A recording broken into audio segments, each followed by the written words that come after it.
Olá, pessoas! Tudo bem? Como é que vocês estão? Eu tô muito bem, morrendo de saudade de vocês. Seguinte, hoje nós vamos falar sobre coesão. Tem muito tempo que eu tô querendo fazer esse vídeo pra vocês e eu fico enrolando. Por quê? Porque tava frio. Quando fica frio, eu fico morrendo de preguiça de fazer as coisas. Vocês sabem que quando vamos produzir uma redação, seja ela modelo Enem ou um modelo tradicional, né, uma redação tradicional, nós precisamos nos atentar a duas questões essenciais, que é a coerência e a coesão. Todo mundo sabe, e eu tenho certeza que você também, que a coerência nada mais é do que a relação de sentido, uma significação lógica entre o texto em si, fazendo com que o texto fale sobre o mesmo assunto como um todo. Imagine o seguinte, essas 4 palavrinhas aqui, ó, moda, saia, vestido, passarela. São 4 palavrinhas que, mesmo que não tenham nenhum conectivo entre si, de forma geral, falam sobre o mesmo assunto. Ou seja, elas têm uma significação, né? Elas abordam o mesmo assunto. Elas têm uma lógica entre elas. Ou seja, elas são coerentes. Quando vocês produzem um texto, vocês precisam tomar cuidado para que ele seja coerente entre si, tipo assim, dentro de si, de forma geral. O outro aspecto que é fundamental para que a gente tenha um texto proativo, um texto válido de redação, é a coesão. O que é a coesão?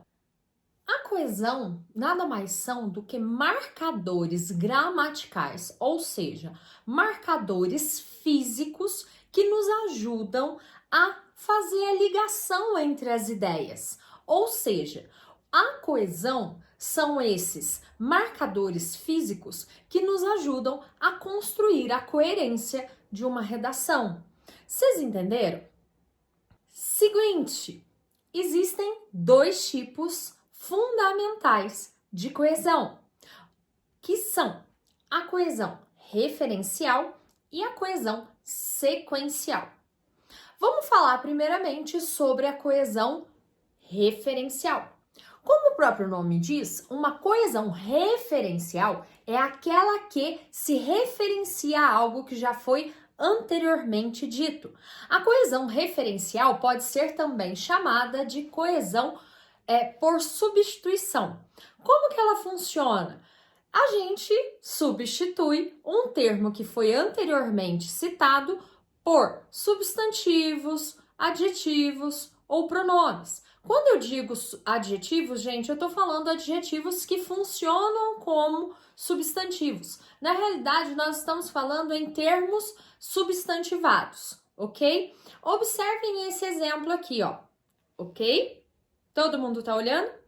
Observem como a repetição do trecho destacado faz com que a frase, ou melhor, o trecho de forma geral, fique cansativo de se ler. Vocês concordam comigo? Apesar de coerente, esse é um texto que tem a sua coesão prejudicada, ou seja, ele tem a sua leitura prejudicada. Agora observem esse mesmo trecho corrigido.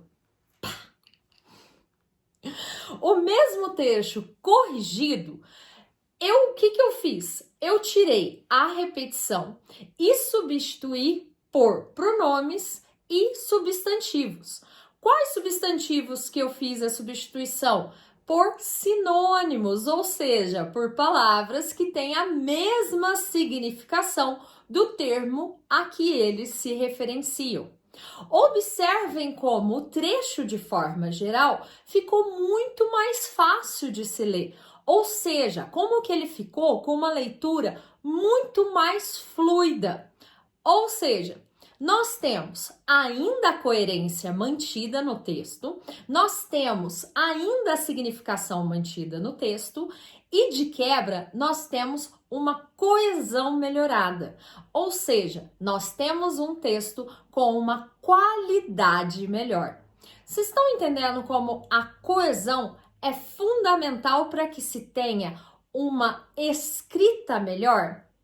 Imaginem que, se aqui nesse exemplo bobo fez a diferença, imagine a diferença que vai fazer na sua redação de vestibular. Ok, pessoas? Vocês estão entendendo? Estão entendendo mesmo? Estão entendendo mesmo? Olha lá, hein? Se tiver qualquer dúvida, por favor, me procure. Ok?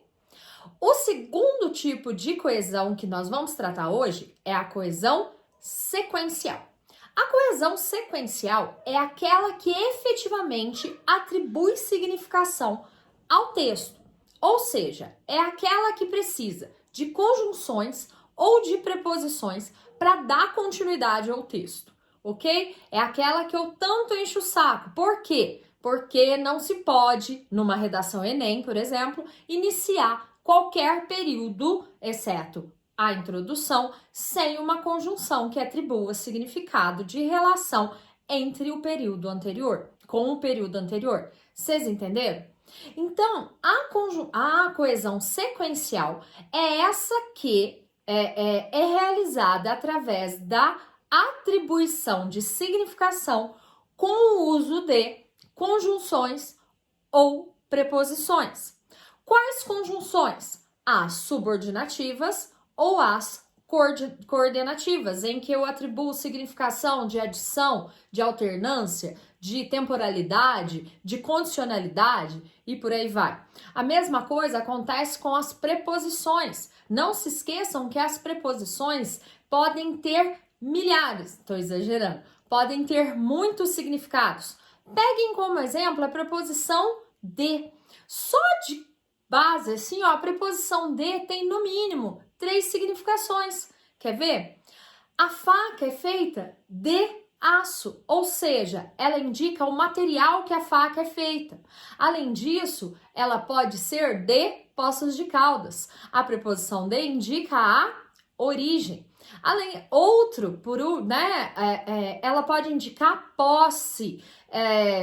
O carro é do meu pai. Então, nós temos 3 significações básicas só da preposição de. Imagine se nós pegarmos todas as 18 preposições, porque sim, são 18 preposições, e fizermos uma listinha da significação que elas podem atribuir a cada uma dos termos que elas regem, né? Porque não se esqueçam que as preposições, elas atuam entre um termo regente e um termo regido, que é a regência nominal e a regência verbal.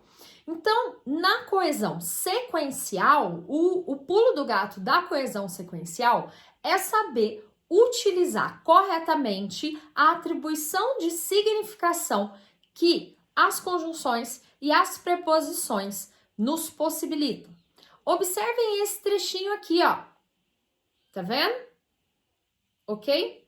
Observem que se eu colocar uma conjunção ali, tá todo mundo vendo?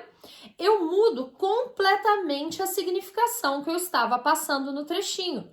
Por quê? Porque a conjunção tem a possibilidade de mudar a significação.